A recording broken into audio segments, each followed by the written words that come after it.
3등 밖으로 나가본 적이 없어요. 땡큐 콜드플레이. 다음 내한 공연은 제가 꼭 있겠습니다. 김문수, 안철수, 한동훈, 홍준표, 가나다 순입니다. 4명으로 압축됐습니다.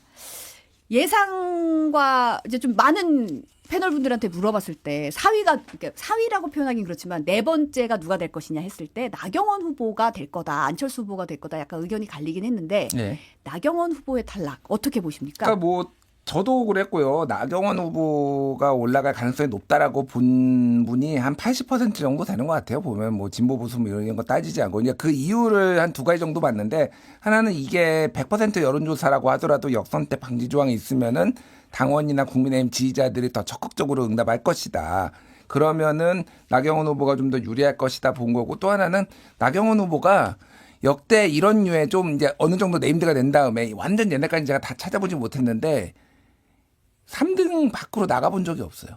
그러네요. 예. 당대표 선거에 무슨 뭐 여러 가지 있었잖아요. 그러니까 나가본 적이 없거든요. 서울시장 뭐 예전에 경선도 그러고. 그러니까 이게 고정표가 있거든요. 소위 말해 나경원 후보를 좋아하는 보수 진영에. 근데 그러면 왜 이렇게 됐느냐. 한 4가지 정도 이유를 좀 뭐 이제 사후적인 분석인데. 네. 첫 번째는 이제 소위 말하는 지지층 역계몽이 있었던 것 같아요. 역계몽. 예, 예. 계몽이 역으로 됐다. 예, 그러니까 윤석열한테 계몽됐던 사람들이 다시 이제 현타가 온 거죠. 현실 자각 타임이. 그러니까 이게 그 탄핵을 반대했던 여론이 여론조사별로 다르지만 35에서 40 정도 나왔거든요. 이렇게. 그런데 헌법재판소 결정이 탄핵이 잘못됐다, 잘 된 거다라고 하면은 잘못됐다가 한 20% 초반대예요. 그러면은 이 격차가 거의 한 15에서 뭐 18 정도까지 나는 거잖아요. 네. 그럼 이들이 그러면 어떤 선택을 했을 것인가? 막상 이제 결론이 나면은 이제는 그러면 우리가 윤석열 바짓가랑이 붙들기보다는 뭔가 이제 미래를 위해서, 그리고 이재명을 위기일 사람들을 찾아야 되겠다라는 사람들이 꽤 많이, 그게 여조 흐름상에도 좀 나타난 게 김문수 후보가 조금 계속 빠지고 네. 한동훈 후보가 조금씩 올라가는 현상이 나타났고 홍준표 후보도 좀 오르다가 좀 주춤하고 뭐 이런 게 전체적으로 보면은 추세상 보면은 안철수 후보도 그러면은 조금 더 가능성이 있었겠구나. 요게 첫 번째. 네. 두 번째는 이제 나경원 의원이 사실은 윤심 후보였잖아요.